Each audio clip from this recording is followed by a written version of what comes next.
හරි අපි එදිනෙදා පාවිච්චි කරන දේවල් දිහා ආර්ථික විද්‍යාඥයෝ බලන්නේ කොහොමද කියලා කවදා හරි හිතලා තියෙනවද? අපි කන බොන දේවල් වල ඉඳලා මහ පරිමාණ කර්මාන්ත ශාලාවල තියෙන දැවැන්ත යන්ත්‍රෝපකරණ දක්වා අපි අවට තියෙන හැම දෙයක්ම ආර්ථික විද්‍යාව ඇතුලේ හරිම ක්‍රමානුකූලව වර්ගීකරණයකට ලක් වෙනවා.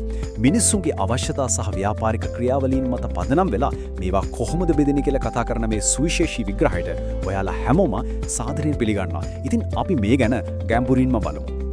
අද අපේ විග්‍රහයට මාතෘකා කීපයක්ම තියෙනවා. ආර්ථික විද්‍යාවේ භාණ්ඩ, පාරිභෝගික භාණ්ඩ, අන්තර්භාණ්ඩ, ආයෝජන භාණ්ඩ මේවායේ ප්‍රධාන වෙනස්කම් වගේම අන්තිමට තියෙනවා හරිම අපූර්ව මාතෘකාවක්. ඒ තමයි භාවිතය අනුව මේවා වෙනස් වෙන්නේ කොහොමද කියන එක. හරි අපි අපේ පළවෙනි මාතෘකාවට යමු. ආර්ථික විද්‍යාවේ භාණ්ඩ. මේක තමයි අපේ මූලික පදනම. දෙවැනි මාතෘකාව තමයි පාරිභෝගික භාණ්ඩ. මේක තමයි ගොඩක්ම අපිට සමීප මාතෘකාව. මොකද්ද මේ පාරිභෝගික භාණ්ඩයක් කියන්නේ?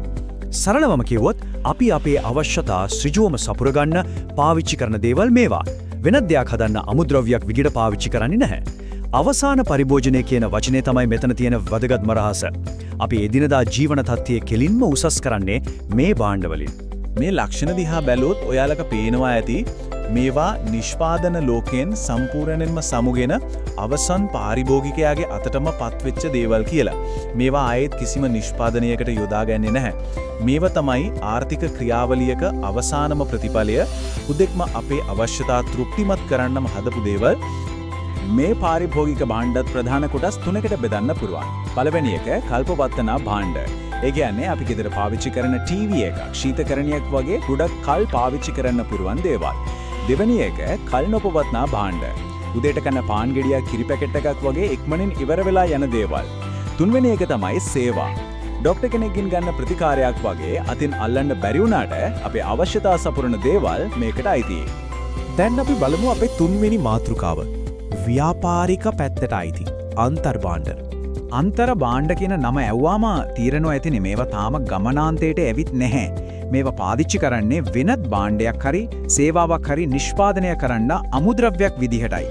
ඒ කියන්නේ මේවා අවසාන පාරිභෝගිකයෙකුගේ අතට කෙලින්ම යන්නේ නැහැ. මේවා අඛණ්ඩ නිෂ්පාදන ක්‍රියාවලියක එක පියවරක් විතරයි.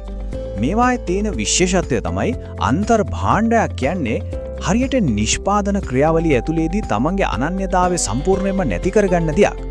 වෙනත් භාණ්ඩයක් හදන්න මේවා උපකාරී වෙනවා. ඒ නිසා මේ අන්තර් භාණ්ඩවල වටිනාකම අවසානයේදී අර අලුතින් හැදෙන භාණ්ඩයේ වටිනාකමටම තමයි එකතු වෙන්නේ. උදාහරණයක් විදිහට හිතන්නකෝ අමුද්‍රව්‍ය විදිහට පාවිච්චි කරන තේ දළු හරි රබර් හරි. එහෙමත් නැත්නම් අර්ධ නිමි භාණ්ඩ විදිහට විශාල ගොඩනැගිල්ලකට පාවිච්චි කරන යකඩ තහඩු ගැන. මෝටර රථයකට සවි කරන බැටරියක් වගේ සංරචක ගැන හිතන්න. මේ හැම දෙයක්ම එකතු වෙලා තමයි අවසාන භාණ්ඩයක් නිර්මාණය වෙන්නේ. හරි. හතරවෙනි මාතෘකාව තමයි ආයෝජන භාණ්ඩ.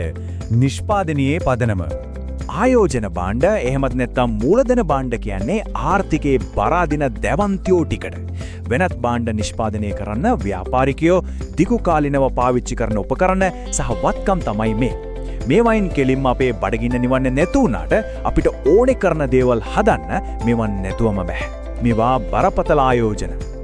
මේ ආයෝජන භාණ්ඩ අර අපි කලින් කතා කරපු අන්තර්භාණ්ඩ වගේ නිෂ්පාදනය ඇතුලේ දිය වෙලා යන්නේ නැහැ. මේවා දිගු කාලයක් පවතිනවා. හැබැයි කාලයත් එක්ක පාවිච්චි කරද්දී මේවා ටික ටික ගිවි යනවා. අපි ඒකට ක්ෂය වීම කියලා කියනවා. ඒ වගේම මේවට ලොකු මිලක් ගෙවන්න වෙනවා වගේම මේවා අපේ ආර්ථිකයේ වර්ධනයට ලබා දෙන්නේ පුදුමාකාර දායකත්වයක්. මොනවද මේවාට උදාහරණ? කර්මාන්ත ශාලා, ඒවායේ තියෙන දැවැන්ත යන්ත්‍රෝපකරණ, ගොවිපාලක තියෙන ට්‍රැක්ටරයක්, ව්‍යාපාරික පරිගණක සහ කාර්යාල ගොඩනැගිලි වගේ දේවල් තමයි මේ ගොඩට වැටෙන්නේ. මහා පරිමාණ කර්මාන්ත ගැන හිතද්දී මේවා කොච්චර වැදගත්ද කියලා ඔයාලට තේරෙනවා ඇති. පස්වෙනි කොටස. මේ භාණ්ඩ අතර තියෙන ප්‍රධාන වෙනස්කම් ටික අපි සංසන්දනය කරලා බලමු. මේ වගේම දිහා බැලුවාම ඔයාලට පැහැදිලිවම පේනවා ඇති මේ තුනේ වෙනස. පාරිභෝගික භාණ්ඩ කෙලින් මේ අපිව ඒ කියන්නේ පාරිභෝගිකයව සතුටු කරනවා. හැබැයි අන්තර් භාණ්ඩයි ආයෝජන භාණ්ඩයි පාවිච්චි කරන්නේ නිෂ්පාදකයා. ඒ වගේම භාවිත කරන කාලය දිහා බැලුවොත් අන්තර් භාණ්ඩයක ජීවිතයේ නිෂ්පාදන ක්‍රියාවලියත් එක්කම ඉවර වෙද්දී ආයෝජන භාණ්ඩයක් අවුරුදු ගාණක් දිගටම පාවිච්චි කරන්න පුළුවන්. හයවෙනි මාතෘකාව. මේක තමයි අපි අද විග්‍රහයේ තියෙන රසවත්ම කොටස. භාවිතයේ අනුව මේ වර්ගීකරණය වෙනස් වෙන හැටි. ඇතරම ආර්ථික විද්‍යාවේ තියෙන රන්මේ නීතියක් තමයි මේක. එකම භාණ්ඩයක් ඒක පාවිච්චි කරන විදිහ අනුව සම්පූර්ණයෙන්ම වෙනස්ම ආර්ථික වර්ගීකරණයකට අයිති වෙන්න පුරුවන් කියන එක. මේක ඊටාත්ම තීරණාත්මකයි. හිතන්නකෝ මෙහෙම. අපි කඩෙන් පාන් ගෙඩියක් ගෙනත් ගෙදරදී කෑවොත් ඒක පාරිභෝගික භාණ්ඩයක්. ඒක ඊතරින් ඉවරයි.